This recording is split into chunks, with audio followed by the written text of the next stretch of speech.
that's why I feel like the podcast shit jumped off so much because of the Pharrell, what I did with Pharrell, what I did with Swiss, what I did with that type of sound at that moment, and then reggaeton. Then after that, people doubted me with the podcast as well because they're like, damn, like, why are you going from being interviewed to interviewing people?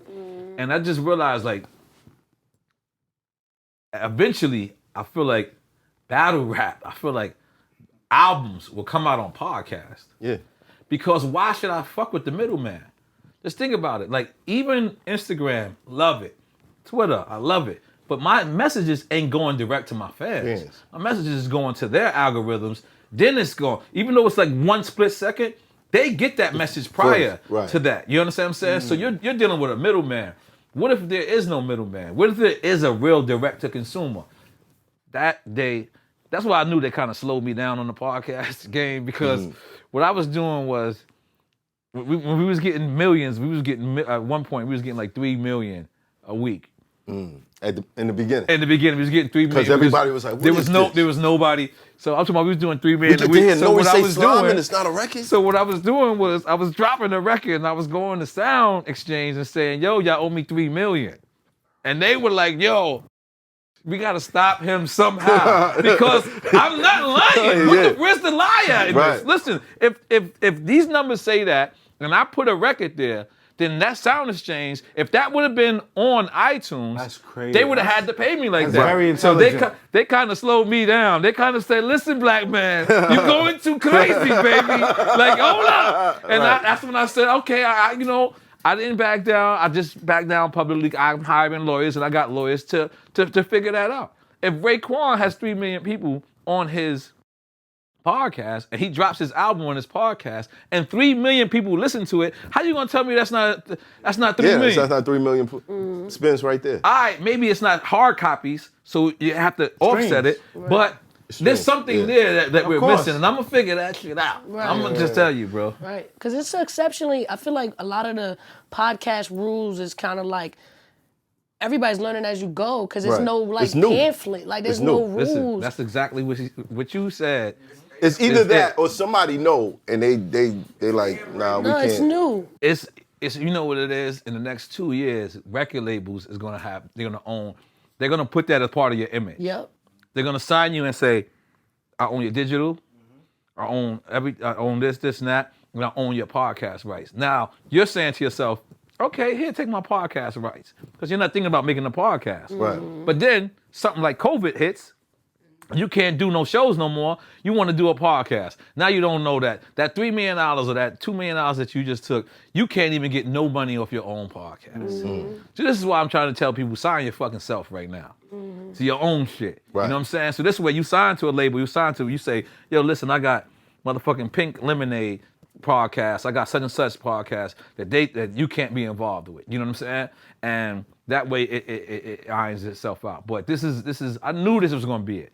I knew it because why would you not want to speak direct to your audience? You know what I'm saying? Why wouldn't you? Like, why? Like at the end of the day, like I said, like if you drop a tweet, you're competing with your fans who everyone else they following that day. Yeah.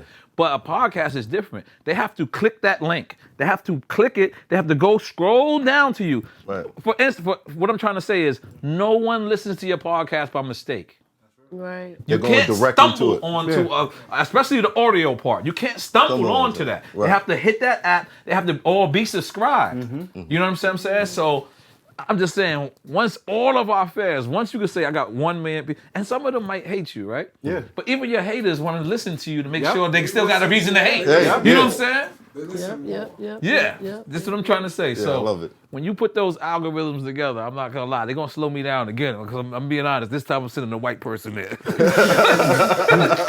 I felt like they was like, yo, you went going way too fast. Like, and they were probably right, because it was something I was missing. Because had I had it all together, they would have said, yo, here, let me buy that ideal for you and let's take it to such and such. But I'll perfect it. A battle in a podcast format. When you look at what you've done, even with Math Hoffa, when you look at your peers now that are taking on the mantle, because now I see in hip hop and in battle rap. More the artists now, they're creating their own media now. They have their own platform now. They're pushing. You see Lil Wayne with Tunchi Radio. Not because of y'all here, because I talk about y'all when y'all not here. This is why this shit is brilliant. What y'all doing right now is brilliant. You have to have people talking from the culture from within the culture. You have to change the culture from within the culture. So in order to do that, like I said, it's like why me go, like let's suppose right now, God bless, Water and Snapple makes a podcast about battle rap. I know Water and Snapple ain't been through what she been through. I know ain't been through what he been through. So I'm gonna say Water and Snapple have to prove themselves to me. As opposed to this, I'm like, oh, okay. Yeah. These is our experts. These is their experts' opinions. You know what I'm saying? So I'm gonna go and fuck with this because that's you know what I'm saying? Like when basketball players end up being commentators. Yes. Yeah. It's like you speaking from experience. Just like my favorite basketball podcast is Matt Barnes.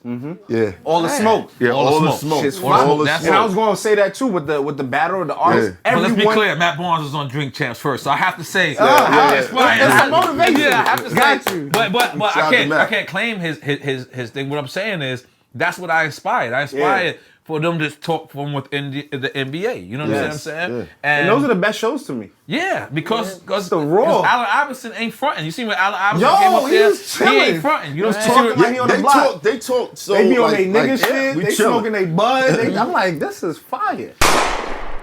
It's hot for trapper turn smack rapper. Only smack rapper that you know is smack rappers. Got bars I can hang with the backpackers. Trap star, I don't hang with the backpackers. I'm in the hood with the work you heard. Making fiends leave earth you heard. Got your baby mama thirst you heard. Feel the flow, nigga, throw it in reverse. This the wave you need to surf you heard. Told Jim I need a bomb I could drop on you niggas. Bad boy, I'm never gonna stop for you niggas. I don't give a fuck who you got is the illest. I solidify my spot with gorillas. Now I'm rock with you niggas.